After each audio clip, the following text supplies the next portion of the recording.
വീട്ടിൽ നിന്ന് രാമു 3 കിലോമീറ്റർ പ്രതി മണിക്കൂർ വേഗത്തിൽ സഞ്ചരിച്ചപ്പോൾ സ്കൂളിലെത്താൻ 25 മിനിറ്റ് വൈകി.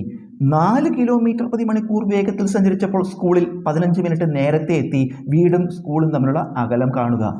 രാമു വീട്ടിൽ നിന്ന് സ്കൂളിലേക്ക് പോവാണ്. ആദ്യം 3 കിലോമീറ്റർ പ്രതി മണിക്കൂർ വേഗത്തിൽ പോയി. 3 കിലോമീറ്റർ പ്രതി മണിക്കൂർ വേഗത്തിൽ. ഈ വേഗത്തിൽ പോയപ്പോൾ വീട്ടിൽ നിന്ന് സ്കൂളിലെത്താൻ എന്ത് സംഭവിച്ചു? 25 മിനിറ്റ് ലേറ്റായി. അപ്പോൾ ഈ വേഗത്തിൽ മണിക്കൂറിൽ 3 കിലോമീറ്റർ വേഗത്തിൽ പോയപ്പോൾ സ്കൂളിലെത്താൻ 25 മിനിറ്റ് ലേറ്റായി, 25 മിനിറ്റ് വൈകി. അപ്പോൾ സ്കൂളിൽ വൈകി എത്താൻ പാടില്ല, സമയത്തെത്തണല്ലോ. അപ്പോൾ രാമു എന്ത് ചെയ്തു? കുറച്ച് സ്പീഡ് കൂട്ടി. 4 കിലോമീറ്റർ പെർ വേഗത്തിൽ. അപ്പോൾ സ്പീഡ് കൂട്ടിയിട്ട് 4 കിലോമീറ്റർ പ്രതി മണിക്കൂർ വേഗത്തിൽ പോയി നോക്കി. അപ്പോൾ സ്കൂളിൽ നേരത്തെ എത്തി, 15 മിനിറ്റ് നേരത്തെ എത്തി, 15 മിനിറ്റ് ഏർലി അവിടെ എത്തിച്ചേർന്നു. അപ്പോൾ 3 കിലോമീറ്റർ പ്രതി മണിക്കൂർ വേഗത്തിൽ പോയപ്പോൾ 25 മിനിറ്റ് വൈകിപ്പോയി. എന്നാൽ വേഗത കൂട്ടി 4 ആക്കിയപ്പോഴോ 15 മിനിറ്റ് നേരത്തെ എത്തി, കൃത്യസമയത്തല്ല എത്തിയത്. അപ്പോൾ ഒരു സ്പീഡിൽ പോയപ്പോൾ വൈകി എത്തി, മറ്റു സ്പീഡിൽ പോയപ്പോൾ നേരത്തെ എത്തി. നമ്മളെന്താ കാണേണ്ടത്? ഇതൊന്നല്ല കാണേണ്ടത്. നമ്മൾ വീടും സ്കൂളും തമ്മിലുള്ള ഡിസ്റ്റൻസ് ആണ്, ഇത് തമ്മിലുള്ള ദൂരം കാണണം. ഇങ്ങനൊരു കണക്ക് വന്നാൽ നമുക്ക് ചെയ്യാനൊരു സൂത്രവാക്യം ഉപയോഗിക്കാം.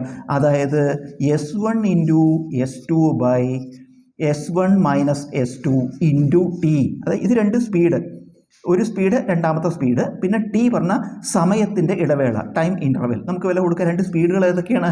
3ഉം 4ഉം അല്ലേ? അപ്പോൾ S1 × S2 3 × 4 S1 - S2. നമ്മൾ 3 - 4 ഇടരുത്. S1 - S2 ആണെങ്കിലും 3 - 4 ഇടരുത്. കാരണം നമ്മൾ എന്താ കാണുമ്പോൾ അകലമാണ് കാണുന്നത്. അകലം ഒരിക്കലും നെഗറ്റീവ് ആവില്ല. അതുകൊണ്ട് ഇവിടെ എന്താ S1 - S2 എടുത്താലും 3 4 കുറച്ചാലും മതി. 3 4 കുറച്ചാൽ നെഗറ്റീവ് ഒന്ന് വരും. പക്ഷേ നെഗറ്റീവ് ചിഹ്നം നമ്മൾ ഒഴിവാക്കണം. നെഗറ്റീവ് ചിഹ്നം എടുക്കരുത്. അല്ലെങ്കിൽ 4 ന് 3 കുറയ്ക്കുക.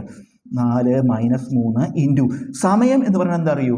ഈ സമയം കൊണ്ട് കൂട്ടുക. 25ഉം 15ഉം കൂട്ടുക. 25ഉം 15ഉം കൂട്ടുമ്പോൾ 40 വരും. 25ഉം 15ഉം കൂട്ടുമ്പോൾ 40 മിനിറ്റാണ് കേട്ടോ. ഇത് മിനിറ്റാണ്.